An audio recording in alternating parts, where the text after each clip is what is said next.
大家好，我係馮浩陽，今日為大家聲演嘅故事係《愛你愛你綠寶貝》節錄第18章沙口拔河。大綠寶全身嘅皮膚都縮起，一個可怕嘅諗法出現咗。都未等大綠寶諗清楚，喺前面幾尺遠嘅海面就有一個灰色嘅龐大身影閃過，比起人類嘅船艇仲更加大。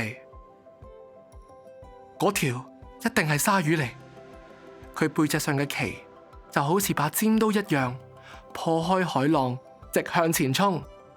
大綠寶將頭同身一縮，盡快下沉，落到去一塊石頭旁邊，先至企得穩，仲向鯊魚游過嚟嘅方向四周圍咁望。海水動蕩到好似煲滾咗嘅水一樣，睇嚟你鯊魚又游翻嚟啦。窮兇極惡嘅海洋殺手就喺大綠寶嘅頭頂度游過，而且仲唔止一條添。大綠寶驚到連個心都僵硬埋。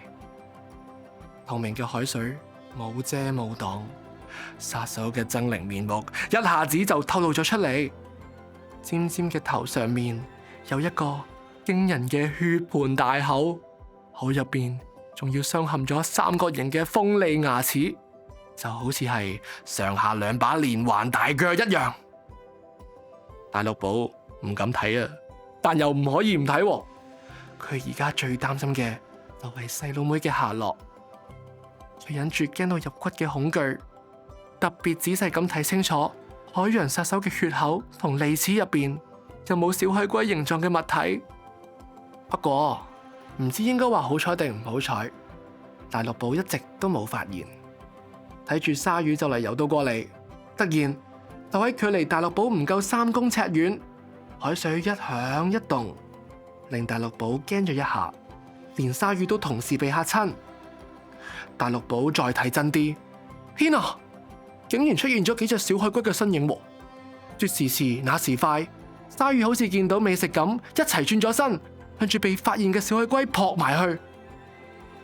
喺嗰一刻，佢簡直忘記咗自身嘅危險，全副心力都放咗喺俾鯊魚包圍嗰幾隻小海龜細佬妹身上。好在嗰幾隻小海龜都算身手敏捷，一下子就轉咗身，拼命咁逃跑。快啲游過嚟啊！快啲啦，快啲啦！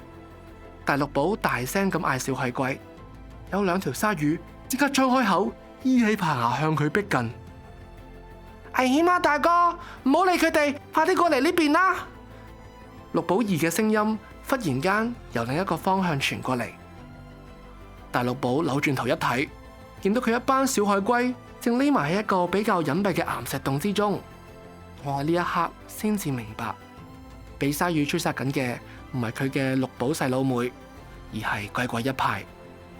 佢實際上大可以唔理佢哋嘅，但係大綠寶諗都冇諗，就快步過去拉住游喺最前面嘅鬼鬼5號。哎呀，佢哋真係就快冇命啦！嚟啦，我哋咬實前一個嘅尾巴，將佢哋拉返入岩洞啦！綠寶兒向岩洞裏面嘅細佬妹命令。講完，佢就帶頭衝咗上去，一口咬住大綠寶嘅尾巴。其他小海龜都紛紛好似接龍咁樣，一個咬住一個嘅尾巴。而鬼鬼一派嗰邊都有樣學樣，跟住小綠寶佢哋咁做，用力拉！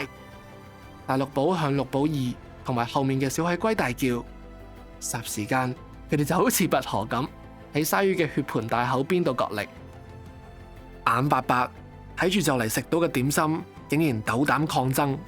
嗰一群惡鯊嬲到鼻孔出煙，眼都凸埋，個個都張開尖牙，步步進逼。大綠寶好唔甘心，都仲未見到爸爸媽媽，點可以就咁樣離開呢個世界噶？唔得，絕對唔可以白白咁做大鯊魚嘅點心噶！